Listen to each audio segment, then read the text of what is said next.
कोई ज्ञान की चर्चा की और न ही आचार्य संघ का कोई समाचार पूछा। उनकी दृष्टि में जो आत्मीयता और साधुता होनी चाहिए थी वह नदारद थी। राजा ने देखा कि भव्य सेन भले ही शास्त्रों के ज्ञाता थे, लेकिन उनका आचरण व व्यवहार संतोषजनक नहीं था। ये सब देखकर राजा को यह एहसास हुआ कि शास्त्र ज्ञान के बावजूद यदि व्यक्ति के आचरण में धर्म नहीं है तो वह सच्चा मुनि नहीं हो सकता। राजा चंद्रप्रभ ने अपने मन में यह विचार किया कि अगर गुप्ताचार्य ने रेवती रानी के प्रति आशीर्वाद दिया है तो उसकी भी परीक्षा लेनी चाहिए। रेवती रानी की धर्म के प्रति अपार श्रद्धा के कारण राजा ने संकल्प लिया कि उन्हें एक विशेष परीक्षण के जरिए सच्चाई का आभास कराएंगे। अगले दिन मथुरा नगरी में एक अद्भुत घटना घटी। नगर में अचानक साक्षात ब्रह्मा का प्रकट होना सुर्खियों में आ गया। शहर के लोग उनकी दर्शन का प्रयास करने लगे और राजा चंद्रप्रभ से भी उनके दर्शनों की बात की। रेवती रानी ने जब इस बात को सुना तो उन्होंने बिना किसी संदेह के ये स्पष्ट किया कि यह सभी केवल माया है। उन्होंने कहा, महाराज, यह कोई ब्रह्मा नहीं हो सकता, कोई इस सृष्टि का कर्ता नहीं है। सच्चा ब्रह्मा तो हमारे ज्ञानी आत्मा में बसा हुआ है। राजा चंद्रप्रभ ने रेवती की बातों को गहराई से सुना। उन्होंने उसकी समझदारी और आत्मज्ञान की चर्चा की। रेवती का दृढ़ विश्वास और भक्ति ने राजा को ये सोचने पर मजबूर कर दिया कि वे केवल बाहरी दिखावे में ना फंसें। दूसरे दिन नगर में भगवान विष्णु का प्रकट होना हुआ। लोग अपार उत्साह से उनके दर्शनों के लिए उमड़ पड़े। राजा चंद्रप्रभ ने सोचा कि इस बार रेवती रानी अवश्य दृष्टि डालेंगी, लेकिन जब उन्होंने उनसे अनुरोध किया तो रेवती ने फिर से अपने विश्वास को व्यक्त किया और कहा, हे महाराज, ये सब मायाजाल है। जिनवानी के अनुसार श्री कृष्ण या विष्णु जैसी आधिकारिकता का कोई अस्तित्व नहीं है। इस प्रकार रेवती की दृढ़ता ने राजा चंद्रप्रभ को आश्वस्त किया कि उनका विश्वास सही है। और इसी क्रम में नगर में तीसरे दिन पार्वती सहित महादेव प्रकट हुए। फिर भी रेवती का मन डिगा नहीं। उनका विश्वास उसकी आत्मा में गहराई तक उतरा था कि वे किसी भी भ्रम में फंसने को तैयार नहीं थीं। वाह, रेवती रानी की कथा एक अद्भुत प्राण डालती है। राजा चंद्रप्रभ ने ये सोच लिया कि रेवती की परीक्षा का समय अब आ गया था। चौथे दिन नगर के विशाल प्रांगण में साक्षात तीर्थंकर भगवान प्रकट हुए। राजा ने सोचा कि अब तो रेवती अवश्य इस दिव्य दृष्टि को देखने जाएंगी। उन्होंने रेवती से कहा, हे रानी, तीर्थंकर भगवान का दर्शन अवश्य करना चाहिए। परंतु रेवती ने कहा, महाराज, आप जानते हैं कि इस पंचम काल में तीर्थंकर का प्रकट होना संभव नहीं है। पहले 24 तीर्थंकर हुए हैं और उनका मोक्ष प्राप्त हो चुका है। यह कोई कपट का इंद्रजाल है जिसे लोग भूलकर भौतिकता में फंस रहे हैं। अपने साम्राज्य में रेवती की ऐसी धार्मिक संकल्पना को देखकर राजा चंद्रप्रभ को उनकी वास्तविकता का एहसास हुआ। उन्होंने समझ लिया कि उनकी टिप्पणी और श्रद्धा सच्ची हैं। इसके बाद राजा ने रेवती को ईश्वरीय स्वरूप से संबोधित किया और कहा, हे माता, आपके ज्ञान और समर्पण ने मुझे पुनः जागरूक किया है। अचानक राजा ने अपने वास्तविक स्वरूप को प्रकट किया और बताया कि इस 4 दिन की परीक्षा का सभी इंद्रजाल उन्होंने ही खड़ा किया था। राजा ने रेवती की प्रशंसा करते हुए कहा, आपकी श्रद्धा और समर्पण धन्य है, इसीलिए गुप्ताचार्य ने आपके लिए आशीर्वाद भेजा है। रेवती ने उस आशीर्वाद को स्वीकार किया और मुनिराज की ओर जाकर मस्तक नवाकर उन्हें नमस्कार किया। इस प्रक्रिया में उन्होंने धर्म का पालन करने की अपनी दृढ़ निष्ठा को व्यक्त किया। उस सम्मानित क्षण में रेवती रानी ने अपने हृदय में भव्यता का अनुभव किया, क्योंकि उन्होंने अपने आचार्य के द्वारा दी गई शिक्षा को सही ठहराया था। राजा चंद्रप्रभ ने रेवती की श्रद्धा, साहस और विश्वास को देखकर गदगद होकर कहा, आपकी भक्ति ने केवल आपको ही नहीं, बल्कि हमारे पूरे साम्राज्य को एक नई दिशा दी है। आपके इस समर्पण से जैन धर्म और भी व्यापक हो गया है।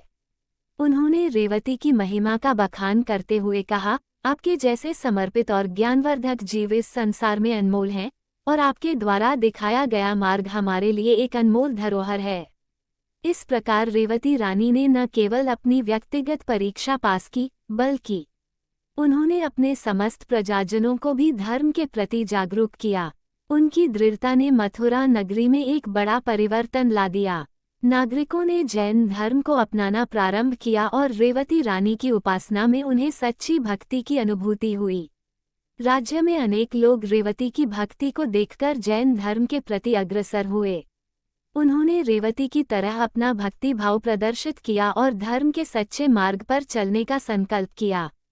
यह मथुरा नगरी में धार्मिक जागरूकता का सूत्रपात था, जिसमें कई व्यक्ति और उनके परिवारों ने जैन धर्म के सिद्धांतों को अपनाया। समय गुजरता गया और रेवती रानी की महिमा चारों ओर फैल गई। उनकी चर्चा मथुरा से लेकर अन्य नगरों तक होने लगी।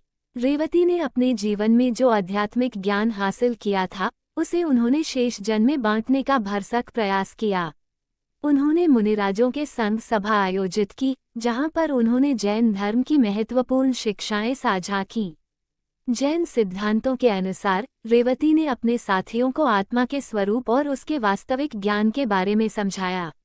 उन्होंने उन्हें ये सिखाया कि भक्ति केवल मूर्ति पूजा में नहीं, बल्कि अपने आचरण में भी होनी चाहिए। रेवती की ये उपदेश न केवल उसके आसपास बल्कि दूर दूर तक जीवों के हृदयों में गहरी छाप छोड़ते गए।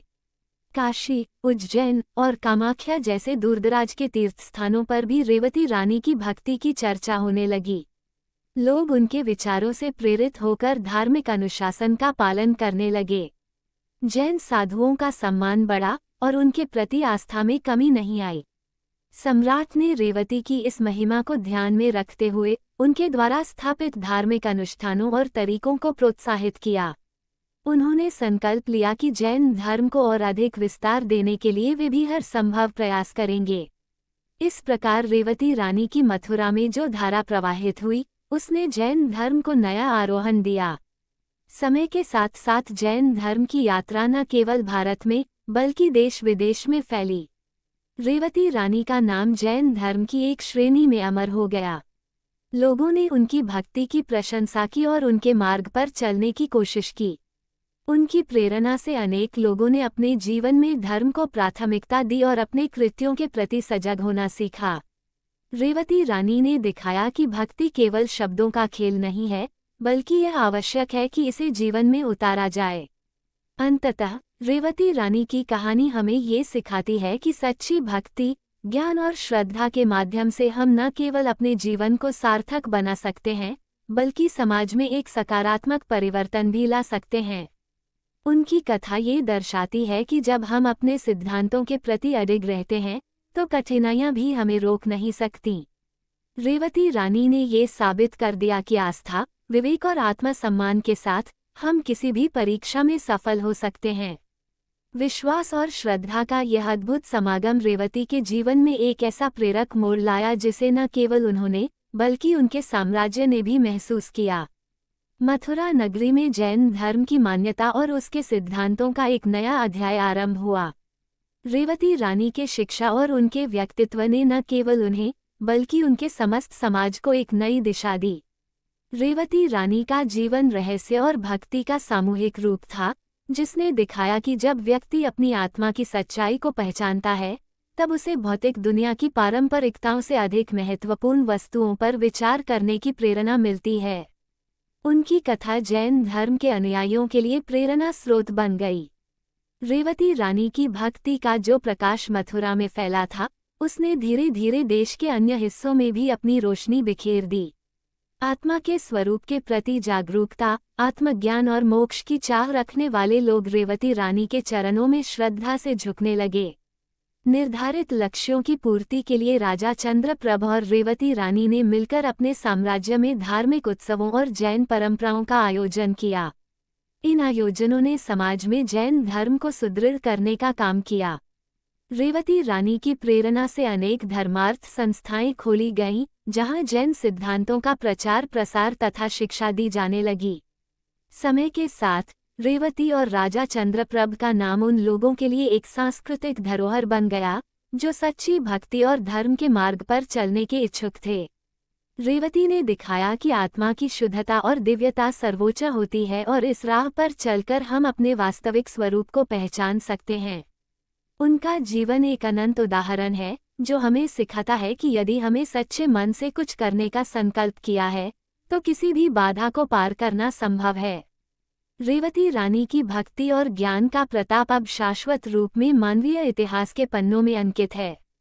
ये हमें याद दिलाता है कि ज्ञान, भक्ति और धर्म के मार्ग पर चलना ही सच्चा जीवन है। इस कथा के माध्यम से हम समझते हैं कि सच्ची निष्ठा और विश्वास न केवल व्यक्तिगत स्तर पर, बल्कि समाज को भी साधना का मार्ग दिखाने की क्षमता रखते हैं। वे महान क्षण जब रेवती ने देवताओं के समक्ष स्वयं को सच के मार्ग पर स्थिर रखा, ये दर्शाता है कि उन्होंने अपने विश्वास को न केवल परीक्षण में दखल दिया, बल्कि अपने साम्राज्य में धर्म की महिमा को भी स्थापित किया। इस प्रकार रेवती रानी की कथा हमें सिखाती है कि ईश्वर में विश्वास, आत्मा की पहचान और हमारे आचार व्यवहार सभी एक दूसरे के साथ जुड़े हुए हैं। आज भी रेवती की कहानी एक प्रेरणा का स्रोत बनी हुई है, जो हमें याद दिलाती है कि हम सभी अपने जीवन में उनके आध्यात्मिक मार्ग पर चलकर अपने अधूरे सपनों को पूरा कर सकते हैं। उनकी भक्ति, आशा और विश्वास का यह अमर संदेश हमेशा हमारे साथ रहेगा, हमें प्रेरित करता रहेगा कि हम अपने नहीं, बल्कि समस्त मानवता के कल्याण के लिए प्रयासरत रहें।